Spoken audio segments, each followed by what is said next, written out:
Anyways, everyone, hello. If you hear her cough, she might have corona. I don't have corona. You literally just said it before I started recording. I was joking because I know you're scared. I'm not scared. I have finals. I'm trying to not be sick until I have my finals.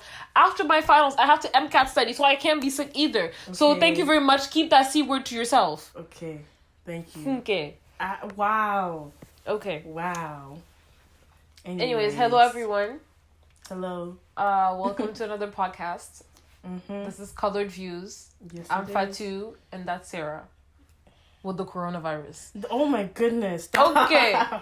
I'm not laughing. I am so serious right now. Anyways. Okay, so today we were thinking of talking about daddy issues. Yes. Not in the sense you guys know it, because I don't think we have daddy issues. I mean... like, in the sense that people mean it. Because usually when people say daddy issues, they're talking about a father that was missing, absent, or was violent, or was something. That's very negative. I think I have African parent issues.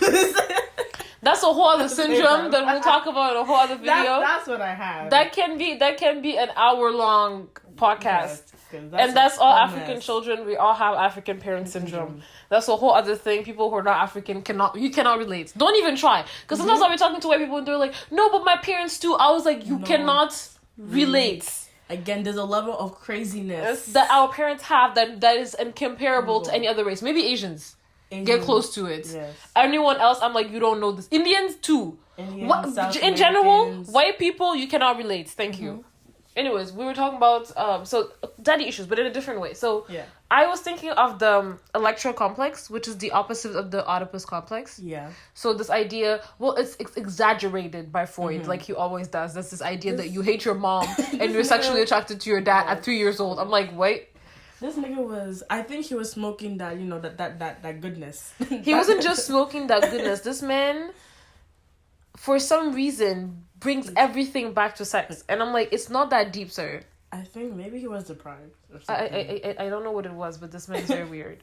The point is, I was thinking of the electro complex. Why? Because I do know that for a lot of people, the types of men they're attracted to, whether it's physical or personality-wise, is like their dad. Is like their dad. Yeah. Like, even if you sit a moment and you think about it, you realize it's a lot of things about your dad that you like. For example, you're attracted to bald guys with a beard. That's your dad. Yo, don't expose me right now. Okay. For me, it's not a physical thing. It's more of a personality thing. I think people are like, I remember seeing this trend on TikTok where like people are like, oh, you're attracted to guys that look like your dad. And it was usually these white girls who would like date these black men, and they're like, this is my dad, he's white, and this is my boyfriend, he's black, ha ha ha. See, it doesn't apply to me. It's like, it's not just physical, it's moron. Personality. It's personality, you dumbass. As well. Like, for me, it's more of a personality thing. So, I'm not attracted to men who look like my dad at all. Yeah. I don't even think I've met someone like that, but I don't... It's look and a couple of traits. Like, again, I said you have to cook. You have to know how to cook. And, for example, me, I don't care because my dad doesn't know how to cook. And I've lived with that, so I don't have that expectation. For me, that is the number one. Yes. The number one contender. You don't know how to cook... I'm not saying you have to be Gordon Ramsay out in the street, because my dad was a cook and a baker. This nigga worked at Red Lobster, okay? He said, I got you. So, but you don't have to be Gordon Ramsay. But if you can't even fry an egg or make rice... That's not cooking. Frying an egg for is me, not cooking. I'm setting the bar low because I know for men... No, because I've met men who's like, can you cook? And they're like, I can make porridge and I can fry an egg. And I'm like, that's not cooking. Oh, Jesus. I can boil pasta. But I feel like if you have those standards set... What type of funke is making that noise outside now? I don't know. See, now I understand YouTubers when they're like, who the hell?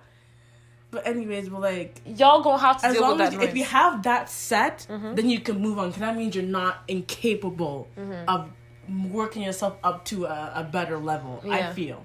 Okay. I haven't tested this theory yet, but I feel like if you know how to fry an egg, cook some, basic breakfast stuff, or like work the barbecue, you should be fine for cooking other levels. Stuff. Okay. Yeah. For me, I don't care because my dad don't know how to cook, and I've lived with him being unable to cook, and I don't. What if your dad watches? He's like, wow. Well, he knows you don't know how to cook. He's like, you don't have to expose me on the internet. For I don't. Everyone knows. All of his friends know. I told you one day they asked him to cut an onion. This man took a fork and a knife to peel an onion. I don't even understand how that process happens. He don't know how to cook. Every time I go back to Senegal and he knows he's gonna be like home alone for a while, he's like, "Can you show me how to fry an egg again?" Ew. This man don't know how to cook. He knows it. We all know it. Everybody knows it at this point. It's not a secret. But the point is, so we're thinking about. For me, it's more characteristics. Like my dad is very friendly. Like he's friends with everyone. It's to a point where sometimes some women or some people think he's flirting, but he's not. It's just who he is. Yeah. He's a very friendly person. He's very confident. He knows how to debate. Me and him will debate for hours on end. Yeah. That's why as a kid I was so good at philosophy. People were like, "You're a kid. How do you know all these philosophers?" And I'm like, "I've been philosophing until since I was in diapers. Diapers. When I asked this man who is God, he went into a philosophical rant. And I was like 8. So this man don't play these games. So for me, I like people who have opinions and read a lot. Yeah. So when you tell me about something, we're discussing something, you're like, I read this book, or I remember seeing the theory here, and you know what I mean? Like it's very well read, very well educated. I think for my dad, one of his best qualities is that he's considerate. Of other people. And just he's kind of like sometimes he can be the middle ground between my mom and everyone else in the family. Yeah. But a lot of times he just has a considerate thing about him, and he's not as selfish as most men are. Because that's me too, though, because I like that's not. Okay, the thing is, I never realized that my dad was considerate because I just thought whatever he was doing was normal. Yeah. Until I took my feminism class, and they were talking about how a lot of women are they are at a disadvantage when it comes to their jobs because every time something happens to the children and whatnot, it's usually the woman who's expected to let go of her job and like deal with that. Yeah. But then I realized as she was saying that never was the case for me. Yeah. Like my mom never picked me up, not that I can remember, from school to bring me to the hospital. Like it was always my dad. Like if I was sick, he would take time off work to come and pick me up. But like not to say my mom don't think, but not as much as my dad. Like even this summer, he offered to drive me to work every single morning. Yeah, he didn't have to. I could take the bus, but he's like, I'll drive you to work. Drive you to work before he goes to work at 10. I start work at 7. Yeah, and he was willing. So he would drive me all the way up to Oshawa. Yeah, and then go back home, get dressed, and then go to work.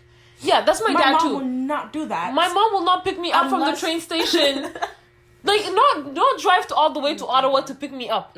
Go to Oshawa station to get me home. She'll be like, I'll be on my couch. If you want me to pay the cab, I will pay for the cab. The thing is, like, that's why I have a big stressor on, like, collaboration in a relationship. Because, yes, my dad does some things more, but at the same time, it's a collaboration with the both of them at the end of the day. When it comes to it, it's a collaboration. Yeah. You know? Yeah, for me, it's more really like, for me, it's I'm attracted to my dad's capacity, not him. But that characteristic that he has, which is that he's considerate. He doesn't play like man at the house, so I'm not gonna do X, Y, or Z. He doesn't do that. Also, when we're in a set, he knows how to deal with very funky people. Like my dad has a capacity to befriend anyone, even people who I cannot stand. I'm looking at these people like, this man is rude. How are you friends with someone like this and like not cross the line or get into fights? So he knows how to deal with multiple personality traits. My dad is a Libra. He'll fight you. My mom will also fight you or cut you off. But my dad is able to be friends with a lot of different personalities, which I can't do. So I think that's like that's a good compliment to me. But for me, it's not just my dad. It also extends to my grandfather. My grandfather is the kindest soul I have ever met in my life. It almost falls into naivete. Like he's so kind. Literally, one time he told me I was director of the company he was working in, and he was like, for 40 years, and I never fired anyone.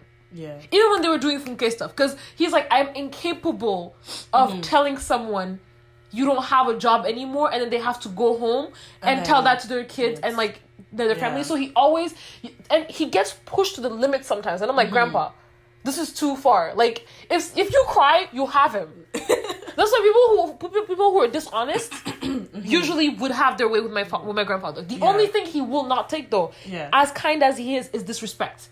I told you one time he smacked his white boss in his face and then went on to pack his stuff. Yep. Because he was disrespectful. He said something racist, and my grandpa was like, "See, this is why I draw the line." Yeah. So he's very kind, but not to the point where it's like he gets stomped on. So that characteristics of people who are just really kind, but it's not to a point where they're just pushovers. It's just they're really kind, but once you cross that line, they're gonna be like, "Hey, I'm gonna need you to backtrack." I feel like that well, that's a whole other discussion. But sometimes I just have an issue with what it means to respect someone. That's a whole other conversation. But I just remember I was really upset like the other day because something happened, and I was talking to my brother and I swore. Right? And he's like, "Why are you swearing at me? Lower your tone." And the thing is, like, I understand it is disrespectful to swear at someone, but context plays into this. I'm upset. I was crying on the phone. And I was frustrated. Yeah. I'm I not feel like men, out on you. the thing is, men sometimes, and they would do it too. Yes. Is that they're more sensitive when it comes to pride and respect. Because I heard this thing. I don't know how true it is, and I'm not going to debate it because I don't know. But they're saying that women want to be cherished, and men want to be respected. Yeah. To a certain degree, it's true, but I'm saying that for each woman is different. Because for me, being cherished means being respected. So if you're cherishing me to a point where you treat me like a kid and there is no respect and equality there, I don't want that. So for me, it's a different thing. But the point is, the reality, even when it comes to your love language, my dad's love language is acts of service. He's thoughtful. He'll do something before you even ask him to, or you even feel he'll do it before you need it. Yeah. You know what I mean? He'll think you might need this in 2 or 3 days, and he'll get it now. Yeah. And he always says it. He's like, I think ahead. Y'all don't see what I do, but I think ahead. So he'll do something before you even eat it. My mom, sometimes it annoys her because her love language is gift giving. Yeah. It's not acts of service. So sometimes she's like, why are you doing this and I didn't ask for it? Yeah. But for me, that's a beautiful thing. I like the fact that he does things for me before I even have to ask for them. And he doesn't boast about it. He just does it. You just look at it and it's already been done. I think my dad, he has acts of service. I think that's second. I think for him is quality time. Because now that is that how he shows love? That's how he receives it. That's how he shows it. That's quality time. It's quality time. That's why your thing is quality time. Every Sunday, he would make sure that we all sit together and we watch a scary movie. Yeah. Like, everyone has to be in that living room. Like, he gets upset. He's like, "Sarah, why are you always in your room? Come down and come watch TV with me." I'm like, "I need to study." He's like, "You don't matter. You're always looking at your book. Come down and come watch TV with me." That's why your love language is quality time. And I'm pretty sure a lot of people who are listening, if you just pay attention and you look at your love language, it'll be very similar to what your dad does. And it is true, even to a certain degree, that when people marry, sometimes what they want to emulate is the dynamic of their parents in their house. Not entirely. No, not entirely, but in general, like the good things are usually things that you want to carry into your marriage. And sometimes it's not always a good idea because you're marrying someone different, and it's gonna be a different dynamic. But the point is, yes, there's such a thing as this what's it called, electra complex, where there are things that you see from your dad. I want someone who's a middle ground between my dad and my grandpa. That would be the perfect person for me, because I see two things from these men in my life that I'm like, wow, if someone was like this, I really don't care about your flaws. I'll take that. Yeah. So, and one of them is they're very dependable. Both of them take family so seriously. They do not play with that. And they're very dependable, and they always make sure that their families are right, that everyone is taken care of. So that's not an issue when it comes to those two people. I'm reading about...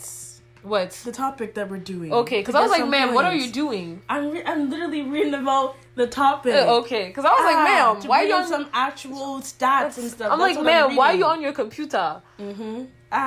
Now, what the reason why I wanted to bring this into discussion is this idea that men are not needed as much as a mother when it comes to raising your children. Yeah. Because it is always why it's called that a mother has to stay home and spend more time, or if she doesn't do that, that's going to have an effect on the children in the future, and etc. And dads, really, they're just there. As long as, you know what I mean, they're not too bad. If they're average, it's okay. And that is simply not true. Because you can see how it has an effect on how what type of BS we'll take in our own relationships. That's a big impact on the type of stuff that you're willing to compromise on in a relationship, because your dad sets the bar. He does. If the bar that your dad sets is very high, you are going to expect at least that because you know there is such a thing. But where the trick is with that is what we were talking about. We were talking about Denzel Washington, and I was like, oh, a man like this, yeah, if he was younger, would be great. But what you don't realize is that Denzel Washington at 22 was not Denzel Washington right now. Oh, I'm so sorry for that sound. Oh, jeez. I know it sounds horrible. I don't know, guys, what to tell you. But we already started. It's been 15 minutes. Is that my fridge? I'm not re-recording this. It's outside. I don't know what they're doing, but the point is, Denzel Washington when he was older is different from Denzel Washington now. Not older, younger. What am I saying? So when you say, oh, I want someone like my dad sometimes, what you don't realize is that your dad now was not your dad when he was 22. Like Denzel was saying he was flunking out of college when he was 21. He had like a 1.7 GPA. If I met that guy, I'd be like, next. So the reality of the thing is, even when we have that electro complex, what you're looking for in your father, sometimes you need to realize that you met your father when he was older and established in his life, and men your age are not that established in your life. But that is not an excuse for those guys who are on the SoundClouds rapping and are going nowhere in their life to be like, well, I'm going to be established later. No, there are traits that can tell you if someone already has the drive and the type of maturity that's going to lead them to later on being that established. I feel like... Do you see how I side-eyed you? Don't side-eye me. I already know. Thank you very much. It's a learning process. And again, I feel like in this article that I'm reading, it says, how does a father influence his daughter's romantic life? Who she dates, when she starts having sex, the quality of a relationship with men. Not surprisingly, a girl who has secure, supportive, communicated relationship with her father is less likely to get pregnant as a teenager and less likely to become sexually active in her early teens. This in turn leads her waiting longer to get married to have children, largely because she's focused on achieving her educational goals first. Yeah. So read slowly, ma'am. Yes, sorry. I know. I tend to read fast. Yeah. The thing is, your relationship you have with your father is very important and detrimental to who you date and all this stuff. But also I'm looking at this and I'm like, my relationship with my father was great, but you also have to, as girls, look at the relationship you have with men, and especially the media men is what I'm going to call them. The men you see on the screen. That's another relationship that we have. And I feel like that influenced me greater as I left my household. The men you see on screen, what do you mean? Like in the media? In the media or on Twitter or like the relationship you see outside of your parents also has a great influence on you. Because I'm like, that was me up to a point until I got to university. And I didn't really, like, my dad is the type of person who, like, he calls, but not often. If he does call, most dads don't. And when they call you, it's like they ask 3 questions and they hang up. That's it. And the main question that all dads ask every single time: did you eat? Okay, bye. Or what did you eat? I'm like, what is it with you and food? Anyways, so because I was out of that household, I was subjugated to looking for, not for another male figure, but to look onto someone like, okay, what should I do at this stage? Right? Yeah. And I see everyone around me like, oh, okay, this is what most people are doing, so I should partake. The thing is, for me, I was always able to put a line. First of all, I wasn't really into like romance to begin with. I was. But I always was able to put a line between what a real man was in real life and what media showed me. Yeah. Because I was never attracted, because I never understood this when I was younger. Girls were attracted to the bad guy, like the bad boy that you're supposed to make better or fix or whatnot. That was at no point in my life me. I was always attracted to the nice guy. Yeah. Not pushover. And not the nice guy who's actually the stupid guy or the mean guy. No. Like, guys who are really just nice and considerate has always been what attracted me. And not just to me, just people who are nice and considerate in general and have goals and are able to discuss something on a deep level with me was always what I was attracted to. Like, for me, again, I was always infatuated because I liked the looks and I was always into that. But for me, the things that would draw me back is like, I don't know you, or once I get to know you and I see him like, oh, you're not the type of person that I would even want to be friends with in general. Yeah. So that would kind of draw me back. But I was always into that lovey-dovey stuff, that romantic stuff. And so, like, my parents have a pretty good relationship, but it's like, I don't really want to. The thing is, for me, I wasn't into the lovey-dovey thing because my parents are not lovey-dovey. My parents are lovey-dovey to an extent, but I was like, no, they're not. Even my grandparents. But the thing is, you can tell. That's always what intrigued me. You can tell they're in love. Yeah. But I've never seen them kiss, hold hands, hug. Like, those things are just not something that was common. Yeah. Whether it was my grandparents or my parents.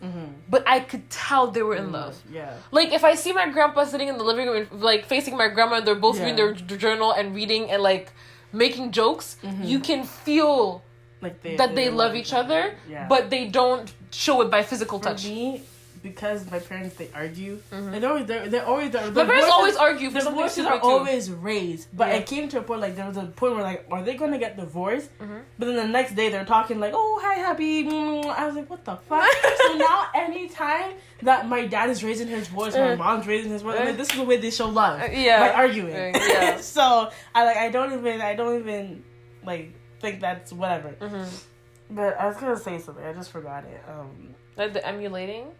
Yes. But then that means, because I'm in my country, in my culture, in Senegal, they're always talking about this idea that it's very important for a man to choose a good wife.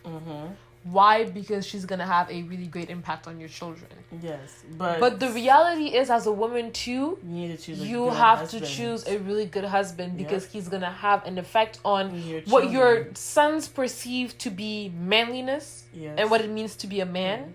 And what your daughters are going to perceive as what is good for them to be attracted to when they're older. Yes. If you're screaming at it's a lot of women when their dad is like very romantic, so will hold the door, bring flowers every day, tell to their mother that she's beautiful and she's great and whatever. That's what they expect. If a man is not like that, they're just not going to be attracted. Yes. And also, I've seen a lot of men. I have a friend who compliments everyone every time. Every girl he sees, the first thing he's going to do is compliment you. People see it as him flirting, but he once explained to me, I'm not flirting. It's how my dad is. He compliments everyone. So I took that trait from him, so that's how I am. So it affects men in how they perceive being a man to be, and it affects your daughters into what they're attracted to. So if you have someone who's very rude, always screams at you, doesn't take care of his family, whatnot, she's going to seek that, and that's not going to be good for her. So I feel like sometimes there are cases where no father is better than a gay father. Yeah, and in this culture where you have your dad, but you also have a lot of other media and other influences. So we have those medias. It's just that we see them as other. Like when we're watching an American show in Senegal, we're like, that's the Americans. We personalize that. We take that in as like this is what is supposed to happen.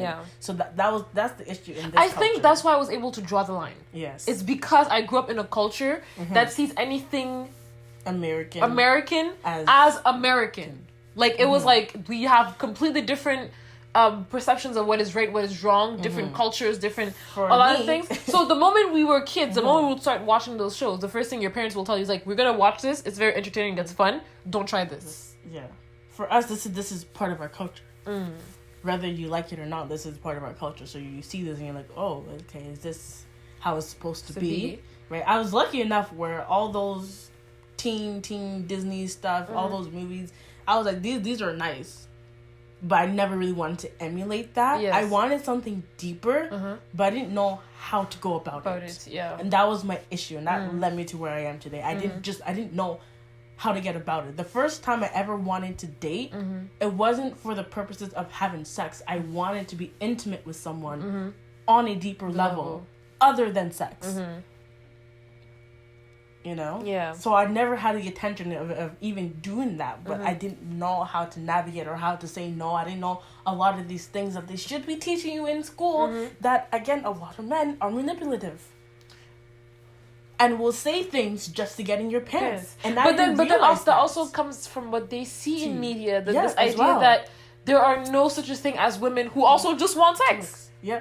They think that doesn't exist, so they feel like they have to manipulate someone to have sex, and it's like, no. Exactly. There are women who just want what you want, so you go find them, and y'all can both have fun, and no one gets hurt. Exactly. But no, they just rather take and not give anything back. And once I realized what was happening, I was like, oh, wow. This is bad. This is bad. Yeah. Not the idea that I had sex, but just the idea that I had sex with someone who didn't care. That was never my intention in dating someone. Yeah. I was dating for the purposes of having a boyfriend and what that all entails. But for a while, you thought that sex was the only way to keep a man. I thought or to fill that's a gap. What they were showing. That was they were showing me. That's what they told me. Yeah. That the only way I'm going to stay is if you have sex with me. So that's what I believed. I'm like, that's the only way that they will stay and last longer. And it did work. They did last more than a month, a little bit, but nothing after that. Yes. That's not lasting, really.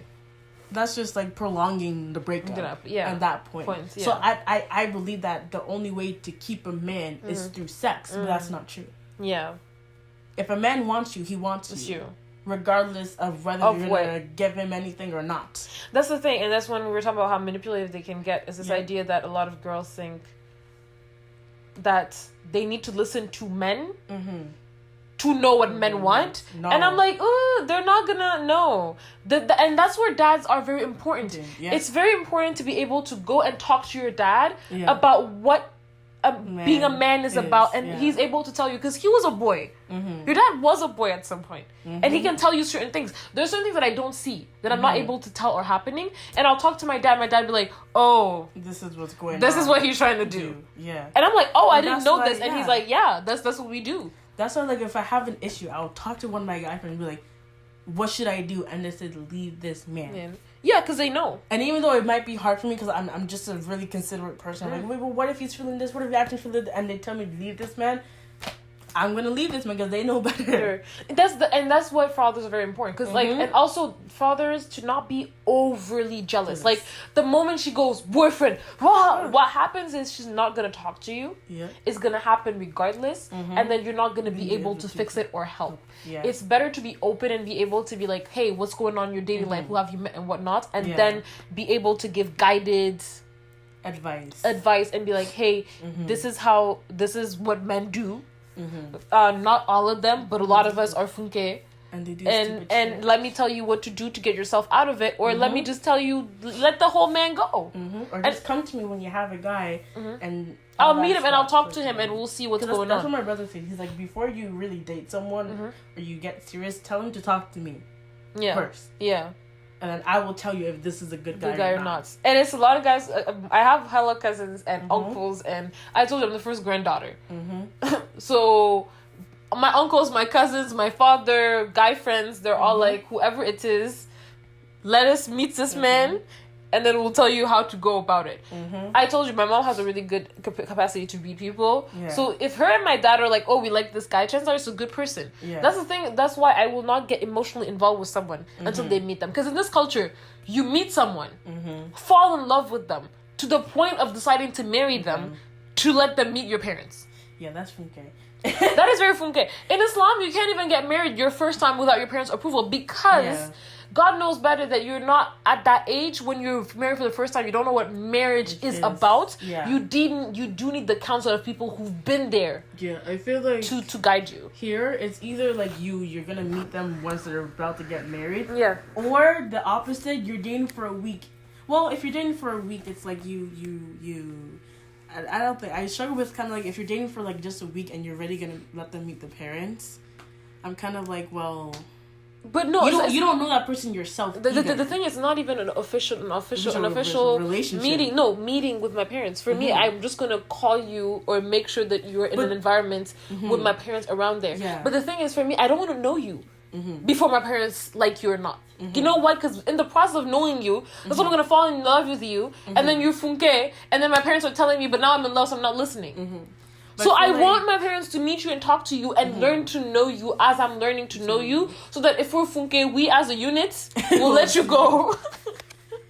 But yeah, I don't like there's like an intermediate stage where you kind of know this person and you let them meet the parents, but even so, it's not going to really sway your decision, I guess. For me, what my parents are going to think about that person will sway my decision, unless it's something that I know is funke, because yeah, that's what I'm saying. Like sometimes they're overly jealous, so I know that certain things. That's what I'm saying. Like there's like a weird period where it's like you know this person, you also don't know this person. So it's like, if your parents say something, then you're more likely to agree. Yeah, but it comes to a point where it's kind of like. That's what I'm saying. That's what I'm saying. It's dangerous. Where it's like you don't anything. They could say anything and you would believe them, even if it's not true. That's what I'm saying. But that's when it's dangerous to fall in love and then let them meet your parents. Because at that point, it doesn't matter what your parents say. You're already in love. You're not going to listen. Yeah. Whereas if you're not already attached, when they point out things, you'll be able to also see them and decide for yourself. Decide for yourself and let that thing go before you get to a point where you're actually in love. Yeah. So that's. Anyways, we're not off topic. We're still in the topic of your parents and the impact they have. So, in conclusion, it was just a fun idea. We wanted, not fun, but like important. Yes. So, men out there, know that how you are and who you become as a man is going to have an effect on your daughters. And and I believe in karma. It's a lot of men who play around and think, oh, I'm going to be older and it's I'm going to be a better man, it's going to be over. Nope. What you did to other people's daughters is going to come back and bite you in the ass. Big time. Because you're going to have a daughter one day and there's going to be people like you.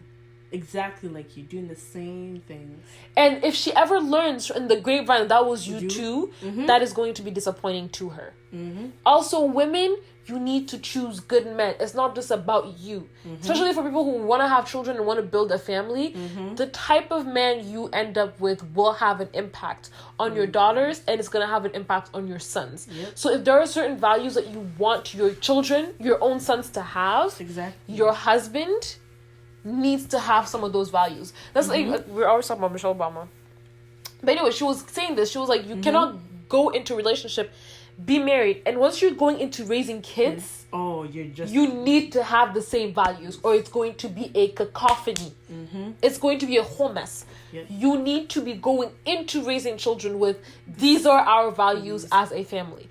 And you cannot lower your bar. No. You cannot lower your bar. Because when we lower our bars, we create more funkes. Stand your ground. Certain things, don't take them. Was testing me. This week has just been testing me with all of these funke men coming out of the woodwork. It's something about the quarantine period that's just making them come out. I'm like, I don't know you no more. I don't even want to get to know you anymore. Get out. Remember what's his face? I don't even fucking know his name.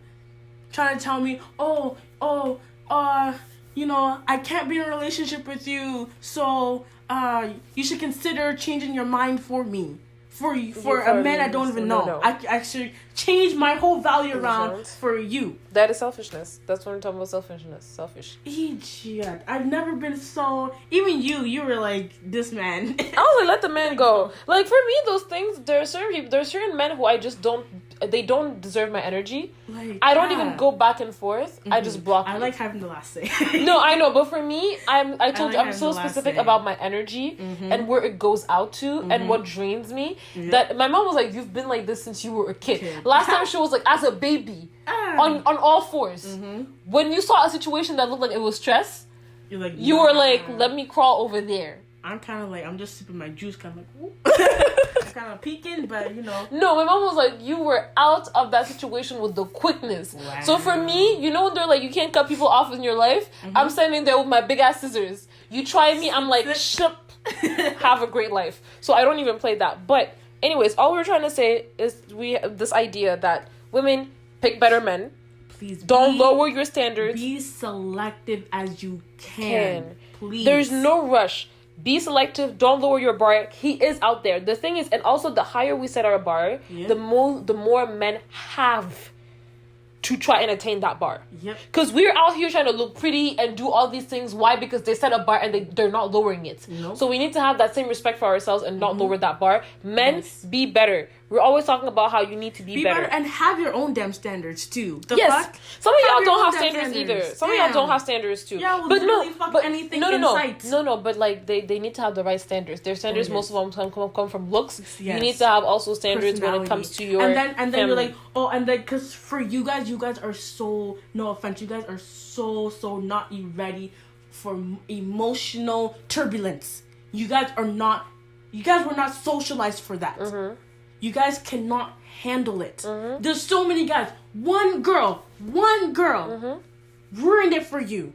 Just one girl ruined it for you. You don't understand. It took me at least a couple. The thing is for them, I don't even, and that comes back to selfishness and not wanting to put in effort, because when a girl says there was one guy who did this and that's why I don't want to do this, it's a whole essay about how you shouldn't compare them to another man. It doesn't matter what he did. It doesn't affect them. Blah, blah, blah, blah, blah. They'll say all of this to you and then tell you, I don't date black girls because this one black girl did this one thing to me. That's for me, that's just hypocrisy, because you know that what you're saying, it doesn't make sense.